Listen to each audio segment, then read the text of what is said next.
ঘটনা যে আর তো হইনে ভাই ঘটনা শুনিল বিয়ানে হজর নমাজ পড়ে খবর এটা হ্যান্ডেল এমনি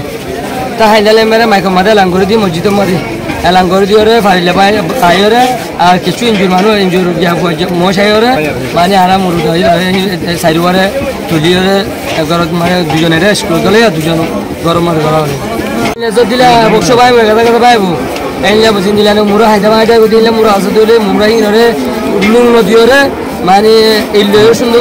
তুলি দিলে দেওয়াল তুলি দিলে তো এনে মানুষ নিরাপদ থাকবে নলে এনে রুল বানি দিলে বছর বাদে হাইতে মাইকে প্রতি বছর বছর মজ মরে ইয়া যে সমাজজন হয়েছে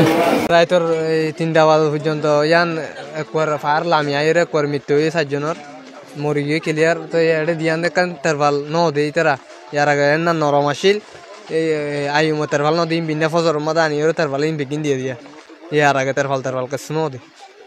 শরীরে বললাম আরা নিজে সেফটি আসিলাম তবা আরা হাইন্দা যেতাম ফরি গিয়ে তবা আরা সেট হয়ে গিয়ে আর নিজে সরিয়ে গিয়ে নিজের গুণ আল্লাহ রকম মৃত্যু হয়ে গিয়ে নাম কি এটার নাম হল দিয়ে ওর নাম হলিবা আবু আলম আর ওর নাম উমর আর ওর নাম মায়ে হওয়ার নাম মনে আতু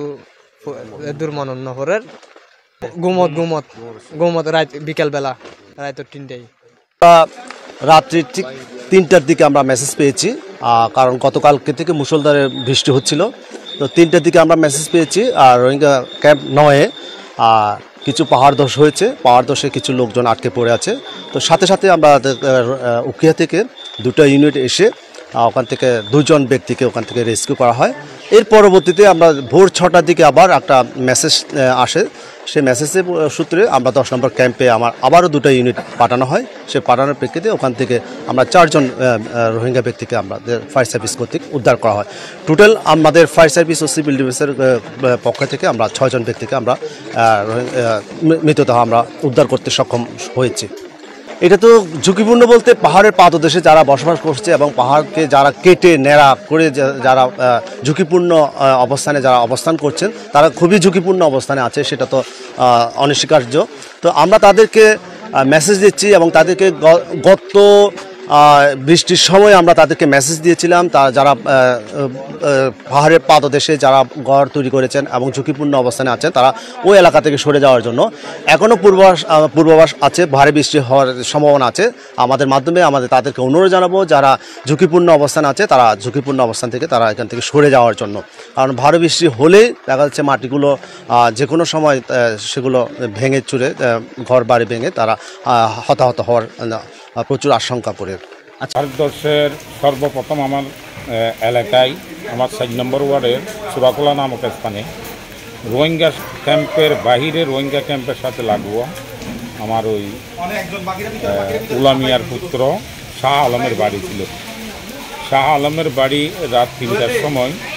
পাহাড় ধসে ভেঙে যাওয়াতে তার শিশু সন্তান টাঙ্কালি উচ্চ বিদ্যালয়ের 6ষ্ঠ শ্রেণীর ছাত্র আব্দুল করিম মারা যায় এর পরবর্তী শুনি ক্যাম্প 9-এ 3জন মারা গেছে তন্মধ্যে একজন নাকি বাংলাদেশি নাগরিক তবে এইটা আমার এলাকার নয় চকরিয়ার সম্ভবত চকরিয়া এলাকার মানুষ 4জন হচ্ছে ক্যাম্প 10-এ আর 1জন হচ্ছে ক্যাম্প 8-টি মোট 9জন মারা গেছে এটাই শুনেছি তবে আমি ওই আমার ইউনো মহোদয় সহ আমার ইউনো স্যার সহ আমি বিভিন্ন ব্যবস্থাপনা আমাদের প্রত্যাবাসন কমিশনার অফিসের অধীনে হয় সেক্ষেত্রে এই তথ্যগুলো তাদের সিএস স্যারদের কাছে আছে এবং আমি সিএস স্যারদের কথা বলে যেটা জানতে পেরেছি তারা কিন্তু গতকাল থেকে এই কার্যক্রমটা করছিল যে সকল এলাকা ঝুঁকিপূর্ণ আছে তাদেরকে সরিয়ে নেওয়া এবং এখনও সেই কাজ চলছে